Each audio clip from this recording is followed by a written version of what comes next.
Oromiyaa Miidiyaa Neetwoork oduu sa'aatii kanaaf qabnu isinitti himna yoon ingidaasi waliin tura. Godina Harargee Lixaatti walitti bu'iinsa daangaa aanaa Gumbii Bordoddeetti mudateen namni tokko miidhamuu jiraattonni himan. Jiraattonni aanaa Gumbii Bordoddee Araddaa Ta'a Gumbii akka jedhanitti hidhattoonni naannoo Affaar uummata nagaa loon tikfatu irratti haleellaa geggeessaniiru. Kanaanis dilbata namni nagaan tokko madaa'uu eeran. Rakkoo wal dhibdee daangaa kun aanaa Gumbii Bordoddee Araddaa Ta'a Gumbiitti ji'oota muraasaan dura uumame lubbuun nama 10 caalanii baduusaa fi qabeenyi hawaasaa baay'een ibiddaan barbadaa'uun yaadannoo yeroo dhihooti. Itti gaafatamaan waajjira bulchiinsaa fi nageenyaa aanaa Gumbii Bordoddee obbo Quufaa Huseen dhimma kana irratti bilbilaan kan haasofsiifne yoo ta'u battalaa nuti isaanii bilbilutti illee lolli deemaa jiraachuu nutti himan. Rakkoo kana bulchiinsa naannoo Affaar waliin mari'annus falli waaraa hin dhufne jedhu Abrahaam Birruutu gabaase.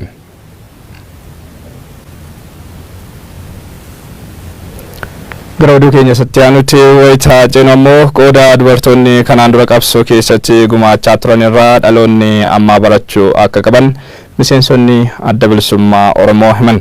Ayyaanni guyyaa dubartoota waajjira muummee adda bilisummaa Oromootti wayitaa kabajametti ture kan kun jedhame Muhammad Siraaj bal'inaan isinitti hima.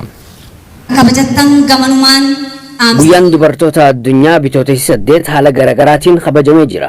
Jaarmayni dubartoota Abaawootis guyyaa kana handhuura Oromiyaa magaalaa Finfinneetti bakka hayyoonni garaagaraa argamanitti kabajee jira. Dubartoota sirna kanarratti hirmaatan keessaa kanneen OMN'f yaada kennan sirnoota dabran keessatti rakkoon dubartoonni dabarsan guddaa akka ta'e himanii jiran. Jijjiirama amma argame keessatti qoodni isaanii olaanaa akka ta'e himanii jiran. Dubartoonni sagantaa kanarratti hirmaatan qabsoo keessatti dubartoonni dhiira cinaa dhaabbachuudhaan qooda olaanaa akka gumaachan himan.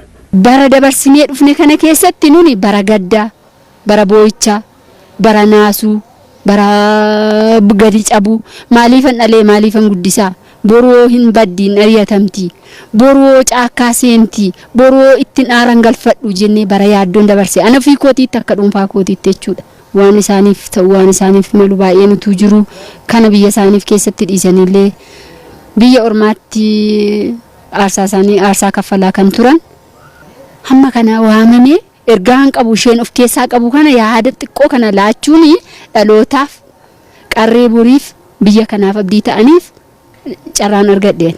Dhaloonni ammaatis dubartoota qabsoo keessa turanirraa barachuu akka qabu dhaamanii jiran.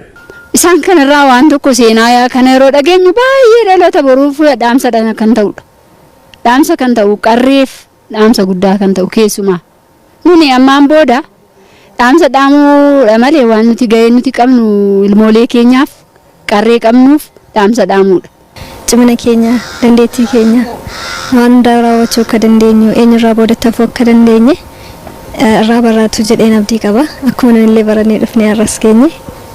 Mootummaan biyya tanaa nagaa buusuuf hojjechuu akka qabus dhaamsa dabarsanii jiran. Koongiresiin Federaalawaa Oromoo sagantaa siyaasaa faayidaa uummataa giddu gala godhatee qabate akka socho'u beeksise.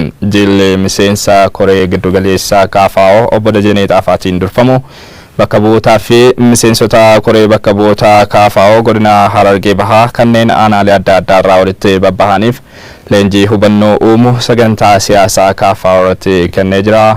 Odii Muusaa gabaasa dabalataa qaba.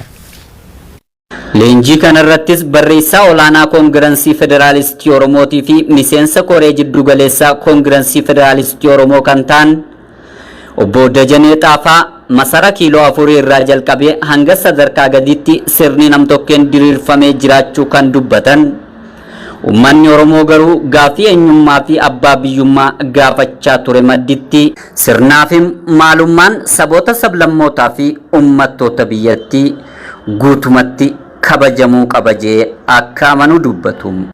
Hamma masaraadha amma godaatti masaraa mootummaati amma godaatti ijaaramee biyya kana xaxeeyaan jiru biyya tokko amantii tokko afaan tokko maal tokko jedhamu sana ummata 87 tokko inneen tokkoodhaan guyyaa tokkotti fixuu hin dandeenyu. Ummanni 87 iyyuu gahee mataasaa, duudhaa mataasaa, aadaa mataasaa, sirna mataasaa qaba waan ta'eef kun kabajamuufi qaba. Maalummaan isaa, qabeenyi isaa, abbaan biyyummaa isaa, aadaa fi duudhaan isaa kabajamuun dirqamadhaan jedhuudhaan Oromoon manaa bahee jechuudha. Jarreen kun deebi'anii Obbo Dajanee Xaafaa yaada isaanii ittuma fufuudhaan dhaabni isaanii Koongiransiin Federaalistii Oromoo gaafii uummataa ka'umsa taasifachuudhaan sagantaa siyaasaa dimokiraasii hawaasummaa jedhamuun beekamu qabatee deemaa akka jirus ni dubbatu. Akka KFO'tti paartiin siyaasaa tokko yeroo manaa bahu inni dura kaayyoo sabni sun qabu, kaayyoo sabni sun gahuu danda'u walitti ilaalee qindeessee dhimma sana aayidooloojii taasisee yookaan ilaalcha taasisee ilaalcha sana irratti namoonni marsanii, qabsaa'onni marsanii, hawaasni sun marsanii ilaalcha sana bakkaan ga'achuudhaaf. Ilaalcha sana bakkaan ga'achuudhaaf. Itti kana maalummaa keenya biyya kana keessatti deebisuudhaaf abbaa biyyummaa biyya Oromiyaa jedhu keessatti deeffachuudhaaf duudhaaf aadaa uummata Oromoo kabachiisuudhaaf sagantaan siyaasaa KFO'n qabatee jiru sooshaal dimokiraasii kan jedhudha. Isa kam yoo ta'e uummata Oromoo biyyoota uummata isaan kaanis hammatee fudhatee deemuu danda'a han jedhu aayidooloojii siyaasaa biyya haga yoonaatti aktiivii ta'an ilaaluu madaaluun ilaalcha siyaasaa jiran keessaa dimokiraasiin hawaasummaa uummata Oromoo ni ceesisaa han jedhuudhaan KFO'n fudhatee. Obbo Dajanee Xaafaa dimokiraasiin hawaasummaa dhaabni isaanii Koongiransiin Federaalistii Oromoo qabatee deemaa jiru dimokiraasii mirga nama dhuunfaa fi waloo walqixa kabachisiisu ta'uudhas dubbataniiti jiru. Maddeen oduu alaarraa kanneen arganne keessaa immoo ministeerri muummee Sudaan yaalii ajjeechaa irratti taasifame jalaa bahuun isaanii dhagahame. Ministeerri muummee Sudaan Abdallaa Hamdoo konkolaataa isaanii irratti ture haleellaan kan raawwatame. Haleellaa kanaan namni miidhame akka hin jirredha BBC'n kan gabaase. Abdallaa Hamdoo baatii hagayyaa darbe ture mootummaa ce'umsaa biyyattii akka hooggananiif kan muudaman. Tatamsa'inni dhibee koronaa vaayirasii ardii Eeshiyaatti xiqqaataa dhufus Awurooppaa fi Ameerikaatti garuu dabalaa dhufuunsaa ibsameera. Ardii Afrikaatti biyyoota 8 keessatti wayitaa mul'atu Ijiptitti lubbuun nama tokko dhibee kanaan darbeera. Guyyoo Waariyoo guutuu gabaasa kanaa kattaanutti qopheesseera. We begin the story of coronavirus or the first case of the novel. Weerarri dhibee coronavirus biyya Eeshiyaa, Chaayinaa fi Kooriyaa kibbaa gad bu'aa dhufuun ardii akka Yurooppii fi USA keessatti immoo dabalaa jiraachuun faranjiif yaadda guddoo jedhan. Coronavirus yookaan Severe Acute Respiratory Syndrome jedhamuun kan beekamu dhibeen qilleensaaf tuttuqa qaamaatiin namarra gara namoota adda darbuun addunyaa sodaachisuu jiru kunin biyya Chaayinaa dheeduu haa keessa mul'achuun bultii gabaabduu jitatiin caal keessa ragaa godhu ta'u walitti qabadhu Central Cable News yookaan CNN faan dabarsuu jiranii namoota 4,000 dhiyaatan ijjeessuun namoota 1,108 ol qufaasa jiraachuu isaa dubbata.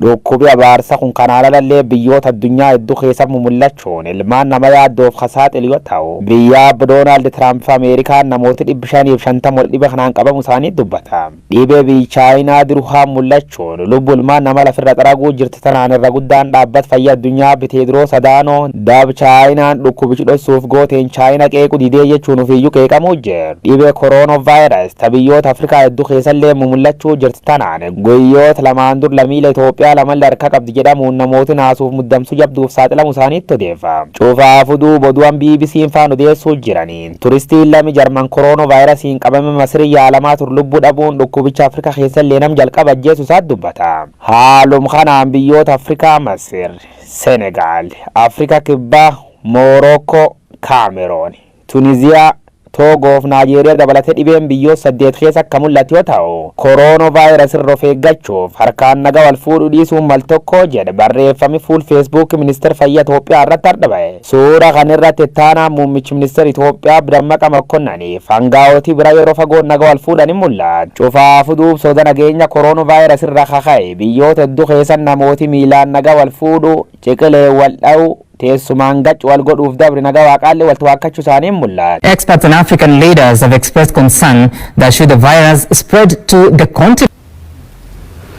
Dubarratti odeeffannoo ispoortii qabna. Waldorgommiin shaampiyoonaa ispoortii guutuu aanaalee godina Harargee lixaa fi bulchiinsa magaalota godina Harargee lixaa 17 ta'an hirmaachisuun torban tokko oliif magaalaa Cirootti adeemsifamaa ture xumurameera. Waldorgommiin ispoortii guutuu aanaalee godina Harargee lixaa fi bulchiinsa magaalota godinichaa keessatti argaman hirmaachise kun gosoota ispoortii 10 ispoortessitoota 1,700 caalan hirmaachisuusaadha. Wanti oduu keenya kan eeru waldorgommii kanaan bulchiinsi magaalaa Ciroo, aanaan Ciroo, aanaan Daaroo Labuu fi aanaan Gubbaa Qorichaa sadarkaa 1 hanga 4 qabachuun xumuraniiru. Walumaa galatti oduun har'aaf qabnu kanneen turanii waan waliin turtaniif galanni keenya guddaadha. Qophiileen OMN itti fufu yeroo gaarii.